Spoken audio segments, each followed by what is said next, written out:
So let's turn to prosecutors.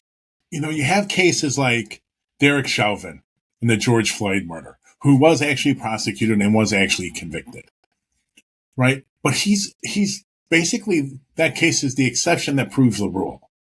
That it's virtually impossible to get a prosecutor to prosecute an officer, especially for, at least it has been in our experience, for brutality or misconduct that isn't like overt corruption that the feds caught on videotape or something. And then it seems like there's an added layer to the complexity of it's hard to get juries sometimes to convict officers. So I would like you to talk about that a little bit, because it seems you got a chicken and egg there. Is it the prosecutor not prosecuting enough, or is it juries not convicting officers? So prosecutors like, why am I going to go through the political turmoil of ruining the relationship with the police or prosecuting the cop that I know the juries aren't going to hold accountable? So what are your thoughts on it? Sure. And, I think that in each of these individual cases, there are different calculations going on. But it is true that the best evidence suggests that fewer than 2% of police who kill people have any criminal charges brought against them, and a smaller number are actually convicted. Derek Chauvin is definitely the exception that proves the rule. And there are other exceptions as well.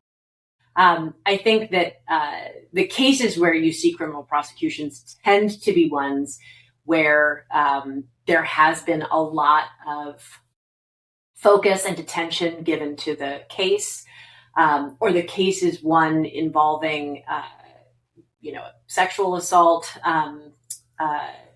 which is seen as beyond the pale and fully outside of the officer's official duties. And I think there's a couple reasons, as you said. What part of it has to do with the prosecutor, and I think part of it has to do with juries.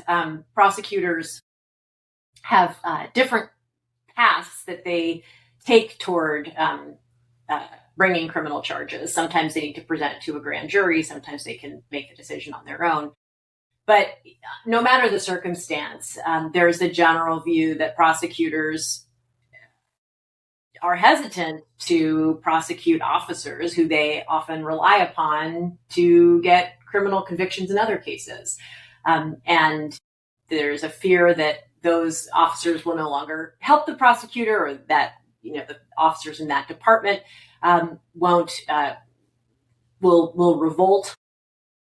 And so there is, and then there's also just a sense of camaraderie and same teamness that I think can influence those decisions.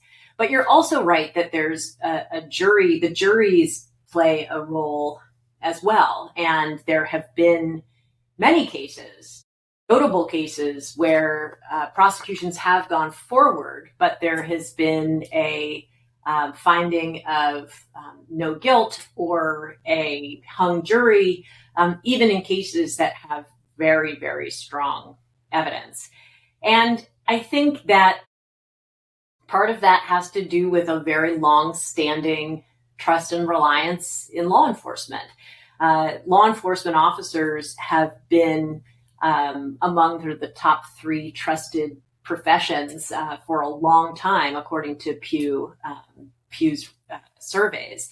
And there was a dip in those numbers in 2020 after George Floyd's murder, and as medical first responders were playing such an important role, they jumped to 3rd place. But I think that generally speaking, there is a tremendous amount of trust that continues in law enforcement that makes these criminal prosecutions more difficult.